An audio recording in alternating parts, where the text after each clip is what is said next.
Hello, my dear students. Today we shall look into the topic on the cabinet committees. As far as the cabinet committees are concerned, they are the extra constitutional bodies which help in the management of the complex business of the government.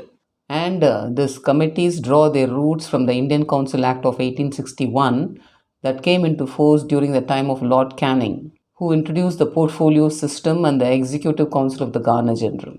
And a change in the name of this office was brought over by the interim government of 1946, which designated the Secretariat of the Executive Council as the Cabinet Secretariat, and the Secretary to the Executive Council came to be known as the Cabinet Secretary.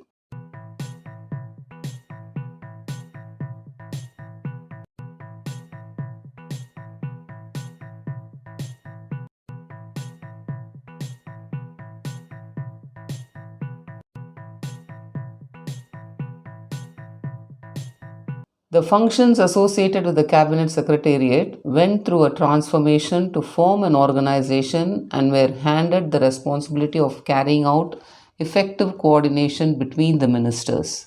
There were different committees in the Cabinet Secretariat, namely the Economic Committee, the Directorate of Public Grievances, National Health Authority, Chemical Weapons Conventions, Direct Benefit Transfer Mission, Office of Principal Scientific Advisor, which is also known as the Prime Minister's Science, Technology and Innovation Advisory Council. All these have been developed by the Cabinet Secretariat over the years in order to bring about the policies, strategies, innovations in the overall functioning of the government.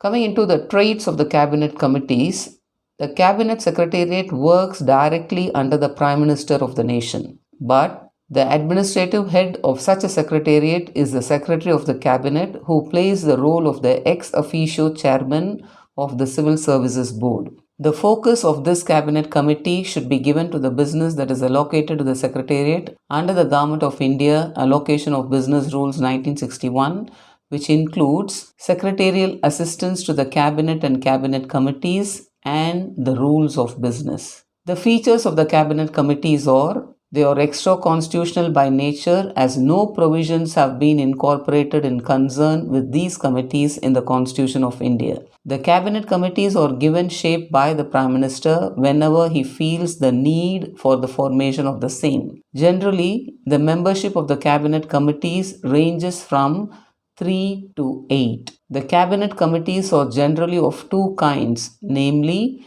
the Standing Committee and the Ad hoc Committee. Though the Cabinet committees sound to be open only to the Cabinet ministers for its membership, it expressly or impliedly does not bar non-Cabinet ministers to be a member of the same. In place of the Prime Minister, the Home Minister or the Finance Minister can also be the chairman of the committees. The Cabinet committees are those devices that work on the basis of the principles of division of labor and effective delegation to reduce Cabinet's workload in order to examine the policy related issues, ensure effective coordination among the ministers will constitute both features and function of these committees. Coming into the list of the Cabinet committees, before 2014 there were 10 Cabinet committees that were in existence, namely the Cabinet Committee on Economic Affairs, Prices, Political Affairs, Appointments Committee of the Cabinet, Cabinet Committee on Security, World Trade Organization Matters, on Investment, on Unique Identification Authority of India,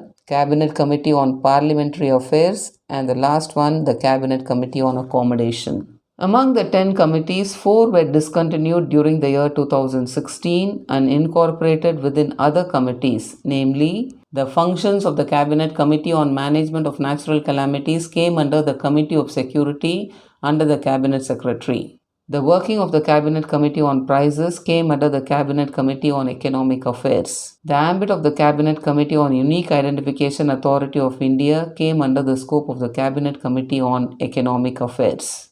As of 2021, there are 8 Cabinet committees functioning, namely Appointments Committee of the Cabinet, Cabinet Committee on Accommodation, Economic Affairs, Parliamentary Affairs, Political Affairs, Security, Investment and Growth, and the last one, the Cabinet Committee on Employment and Skill Development.